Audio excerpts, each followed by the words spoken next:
you'd better make sure you don't miss any of those QuickTime events. So why do we hate QuickTime events? Who says we hate QuickTime events? Welcome into QuickTime Event Episode 8, brought to you by middleofnowheregaming.com. I am your host, Courtney Osborne, and today I am joined by Lou. Hi, gamers. And Miles. Destiny! All right, Lou, explain what QuickTime Event is. All right, really quickly. What QuickTime Event is it's our topical, timed podcast. What we do is we take a topical subject from the week, and we answer it to a timer. What's the timer set to today, Courtney? We have 5 topics, and they're each going to be 3 minutes apiece. This week was pretty topical, so we figured we might as well just hit on all of them really quick and get them out of the way. So this is the Quick Fire podcast. Yes, this is our Quick Fire podcast. That is hopefully what it'll be titled whenever I produce it and upload it tomorrow. Okay, right, so you guys ready? Yeah, let's do Alrighty. this. Ready when you are. The first topic is the rumored backwards compatibility for PlayStation Now. What that is that it's been rumored since it's basically been rumored since January, but it really picked up in March, and then picked up again more recently that whenever PlayStation Now launches, that it's going to have a giant software update on the PlayStation 4 that will allow you to play disc-based PlayStation 1 and PlayStation 2 games. So if you have the PlayStation 1 version of Digimon World 1 and you want to play it, you could put it in your PS4 and play it. Now, this hasn't been announced anywhere. It's totally a rumor, but the Escapist magazine has an insider that they claim is legit, and he says that it's going to happen, and that even on some of the games, you will be able to upscale it to 1080p. But the software is buggy, apparently, and it doesn't work on all games, and they've been testing it. So we still don't know if this is going to happen, but that's the case. Ready? Yeah, sure.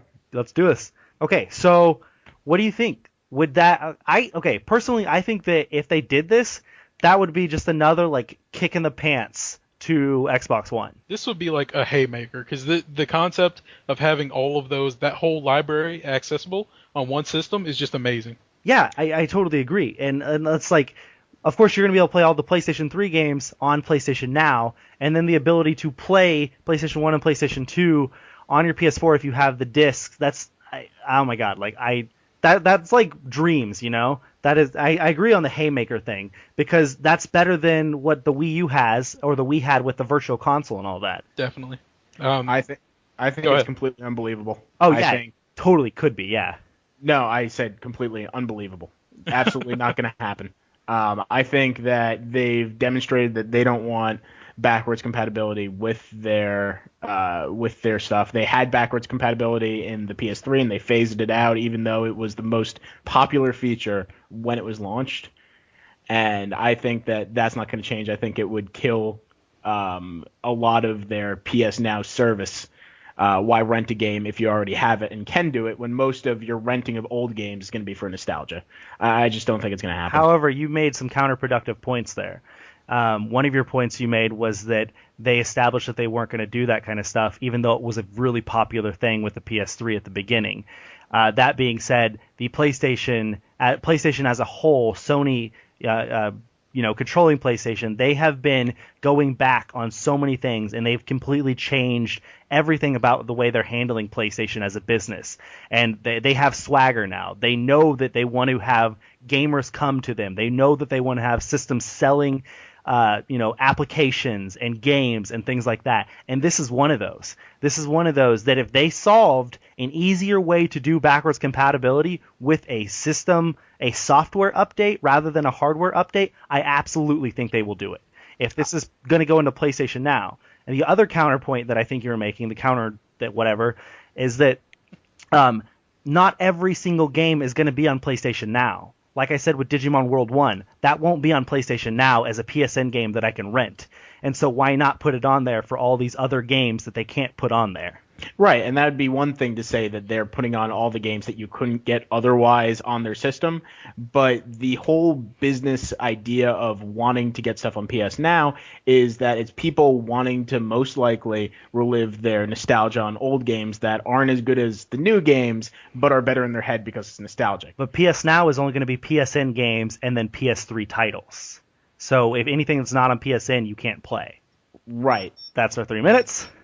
That's the first topic. Okay. That went really fast. Yeah, I did. The second topic. Miles, you going to give us the introduction to this one? I definitely can do that, sir. All right, so the second topic is recently BioWare has asked for fan feedback about the next game, Mass Effect 4, of course. There is a survey that you can take that, what's his name? Michael Gamble tweeted out, and it's just asking you about your preferences for the next Mass Effect. And it gives you multiple choices, ranked 1 through 7, and some examples are like what's most important to you in terms of story, exploration, combat, customization, and they're asking what we want, essentially. Okay. So, we have 3 minutes on the clock, and go. How do you feel about a developer actually, taking fan feedback to develop their games? As long as they take everything that a fan says, like with a grain of salt, that is a good thing. Because, some fan wants are very bad and very stupid and will break a game. But if they actually think about what they're doing with this, that's great. Yeah, well, I agree with you.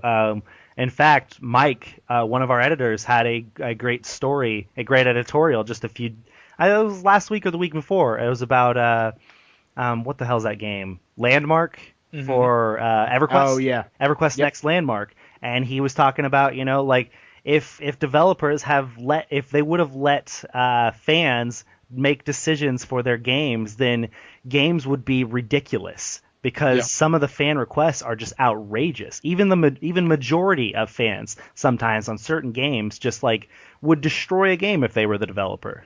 I read a story one time of one of the head developers for Pokemon, and it was hilarious. It kind of made him sound like a douche, but he said they take all of the fan requests and fan things that they say where it's oh, we want only the first 150 Pokemon, but we want those in the Kanto region.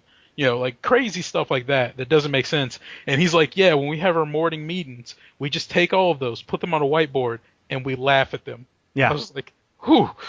Yeah, I mean, the developers clearly know what they want to do with the game, and of course fan feedback could help stuff. And I kind of like the way that they're handling this for the Mass Effect 4 one, is they're just having you rank stuff.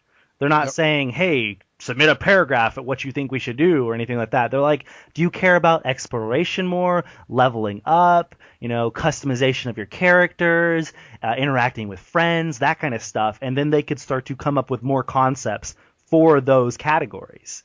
That's a really cool way to do it. Definitely. Right. Yeah, I do like that.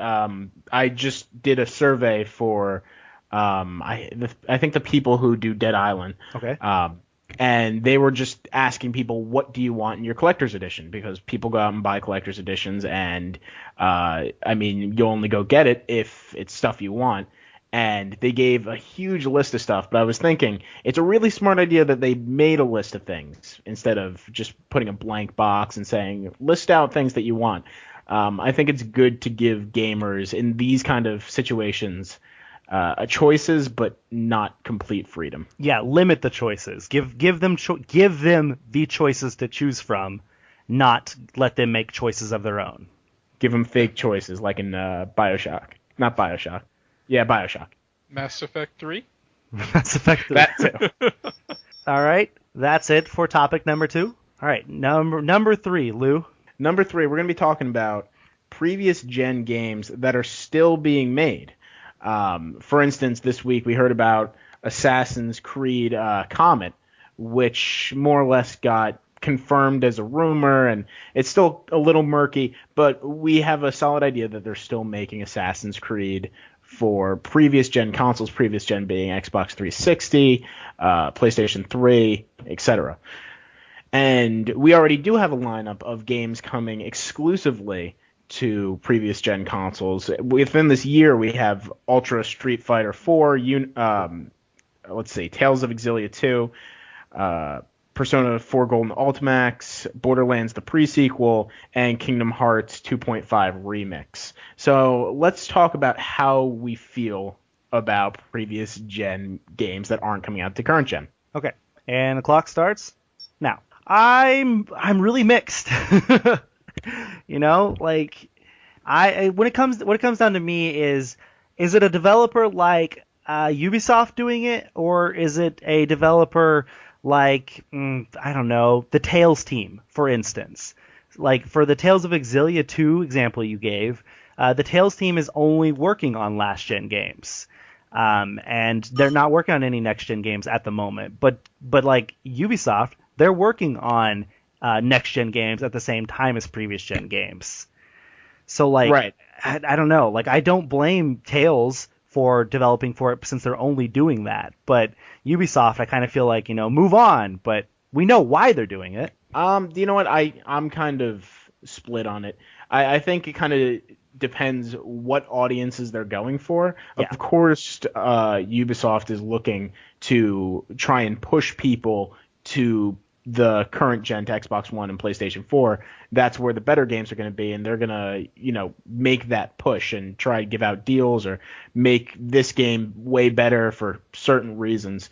However, I can't feel bad about the Tales team because their main, even though it's a big hit here, I'm sure most of its fan base is still in Japan, right? Yeah, absolutely. Yeah, and we've been talking. PlayStation 3 is still the dominant console there, and it's going to be a dominant console for a very, very long time. And for a niche game like that, you want to make a game for the console that has the most units out there, the biggest install base. You wouldn't want to have it go out on a console where there's not very many sales, and then within that not very many sales, it's going to be a really, really small percentage because it's only the niche audience buying it.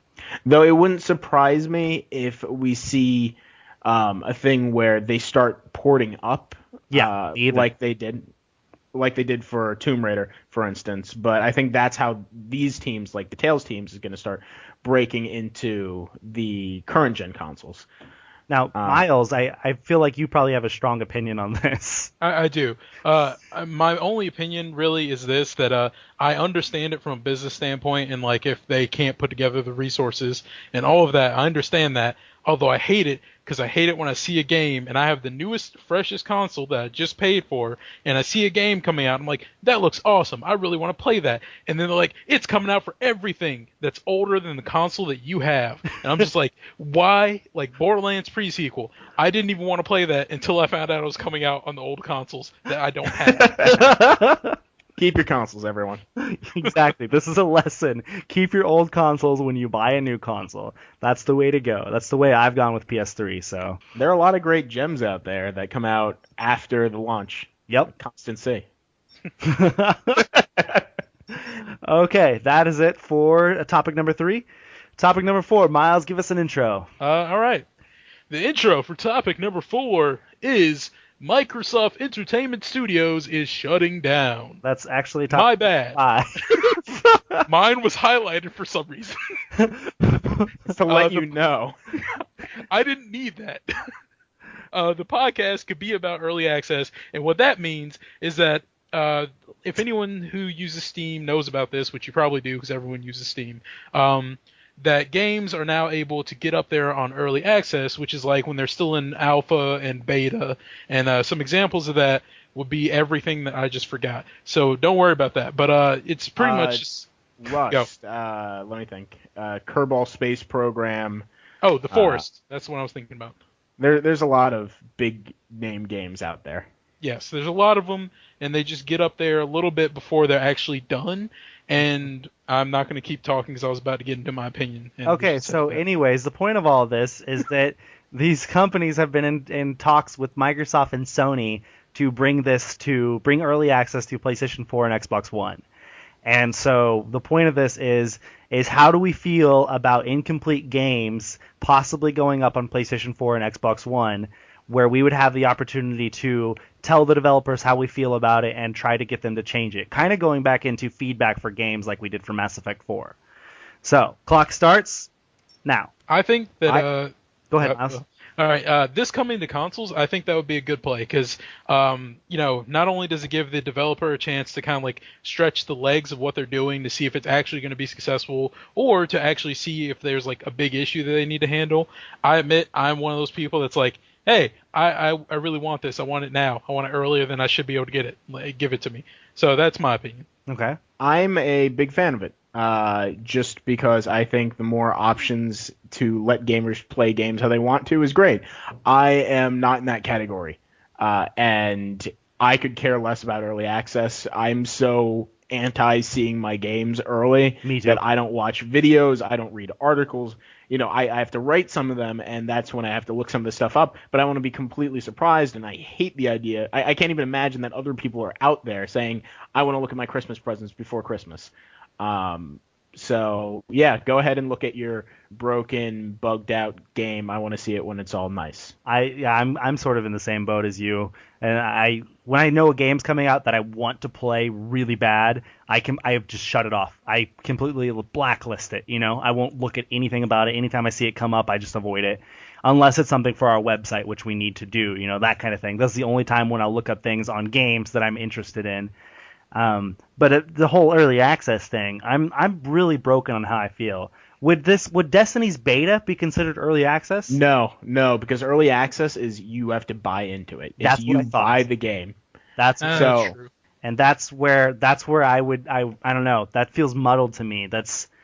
I don't know. I can't see myself buying Destiny right now and playing it as it was broken. Of course we're playing it probably ahead of what an early access would be. This beta is near complete. So, but at the same time, I don't know. It's just right. And mostly these are games.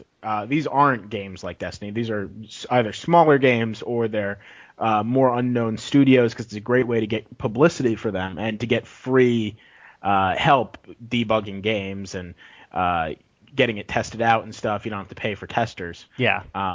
So these aren't necessarily games that you would want to go out and plunk down $30 without knowing anything more about it. Well, and like the story said that we read up on this is that Sony and Microsoft are considering it, but they're trying to work out all the kinks. If they were going to do it, they want it to work right. They don't want to sell people games and then just be pissed off that they bought a broken game. They need to figure out the parameters for it. And I think if they can do that, if they can establish good parameters and make sure it's known what you're getting into when you buy it, then sure, early access would be awesome. 3 minutes is up. Okay, so our final topic, which Miles spoiled. I didn't spoil anything. What are you talking about? Is Microsoft Entertainment Studios is officially going to be shut down later this year. Microsoft Entertainment Studios is their original programming television section of the company. So that is the company that was handling shows like Halo and Quantum Break and other shows that we haven't heard of yet, others that were in development and stuff like that. Now, they have come out and said that Halo Nightfall and Halo, there was another one, the Halo original series, or it was something else, are not going to be affected by this. They're still going to come out. And there was another few that they said that are still going to come out, which I imagine probably because they're almost complete, something like that. And they did not comment on Quantum Break. They would not say whether or not this is going to affect Quantum Break's television tie-in or whatever. But yeah, so that's basically it. Their entertainment part is gone. 3 minutes is on the clock. Go. How do you feel about this? Do you remember when the Xbox One was announced and they paid so much attention to their original programming series? I think I don't really feel any way about this because I wasn't excited for that, and I don't know what the opinion from a person who was excited. Well, the person that would be excited is not me, clearly, but I think this is probably a good thing because it means they'll be focusing more on games, which is what a game system should do. Yeah. I know it's Halo based, but I'm pretty sure that most of our audience, as well as most of the Xbox One audience, wasn't sitting there thinking I'm buying this game because of the TV series. I mean, it's a blow. It definitely is, and I'm sorry for the people who did go out there and buy it for these reasons. Because even though these aren't canceled and it's not going to hinder it, it probably means we're not going to see more of these, I would imagine. Yeah, totally. I was trying to imagine earlier today, what percentage of people bought an Xbox One because of all these original programs coming, and I can't imagine it's more than 1%. With say they're only at 5 million sales, which is not true. They're more than that by now. That's what, 50,000, 1% of that, or 5,000 or something like that. It's that's a lot of people, but at the same time, not a lot in the grand scheme of things. So I always imagined that this original programming was just like a bonus. You know, they bought Xbox One so that they could play Halo, they could play Quantum Break, they could play fucking that other huge game coming this fall. What's it called? Doesn't matter now. Sunset Overdrive, yes. Oh, A lot of okay. all of those great games, you know. And they're like, oh, cool, we're also going to get some cool TV shows about Halo and stuff. Well, that's just awesome, but that's not why they're getting it, you know. And so, like, that was never a reason for me to buy the Xbox One. I was never interested in all of that. Like, of course, I'll watch them if they come to, you know, Netflix or something like that. Or if they're, like, archived on Xbox Live and I can watch them like Netflix on there. But I'm never going to tune in, you know, like on a Thursday night at 8 o'clock to watch Halo Nightfall. Like, that's never going to happen. Also, let's be honest, with the like streaming capabilities and such, and that these you know, the new systems have, that was not going to stay Xbox exclusive. Let's be completely honest. There are pirates. They were not going to keep it there. Yeah. And people were not going to buy a system just because, like, oh, it's like a TV, except for I can get it for free somewhere else without having to pay $500 for it and have a camera watch me in my underwear. You feel strongly about that, don't you? No. I'm going to get the Xbox One soon. I'm going to be the biggest Xbox fanboy. Yeah, I was going to say, we're both going to get it and we're going to turn into fanboys. I'm going to get one when Phantom Dust comes out. Ah, there you go. Okay, so racing. that was all 5 topics for this week's QuickTime event. I kind of like that, the whole rapid fire thing. That was cool. Let's do that again when a lot of things happen. Yeah, we should do that again on another big week like this. And we should get Dustin in next time. Dust in it next time? Dustin. Oh. I think he's a sad panda right now. So he can talk about what's that game called that he likes? The mobile one? No, that's the wrong one. I don't know. Oh, the fucking squids. Oh. Lou, your mic screwing up. But yeah, Splatoon. Shout out to Splatoon and shout out to Dustin. Okay, so anyways, that wraps up episode 8 of QuickTime Event, brought to you by Middle of Nowhere Gaming. We typically record this anytime during the week, and we release it every Friday, so look out for these episodes on Fridays. We are considering doing another QuickTime event about the beta for Destiny as soon as we all get a chance to play it. So that we could just make that like a Destiny cast. Yeah, and it could go up sometime this weekend probably, or early next week, one or the other. So be on the lookout for that. It'll likely happen.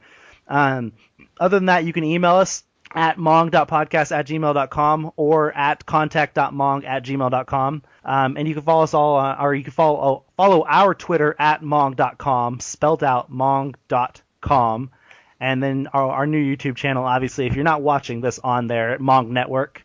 And then on Facebook, Tumblr, Instagram, and all that stuff, be sure and follow all of our accounts and check into our website for all the latest editorials, news, and reviews. And then you can follow us all on Twitter as well, personally. You can follow me at Osborne_2009. You can follow Lou at Lou Cantaldi. And you can follow Miles at Furious Milk. So thank you guys for joining me once again. It was fun. Yeah. No, it wasn't fun. No, it wasn't fun. I hate this. I hate this job. Awful. All right, we'll talk to you all again, hopefully this weekend on the Destiny thing. We love you. Mong! Thanks for listening. Mong. Mong.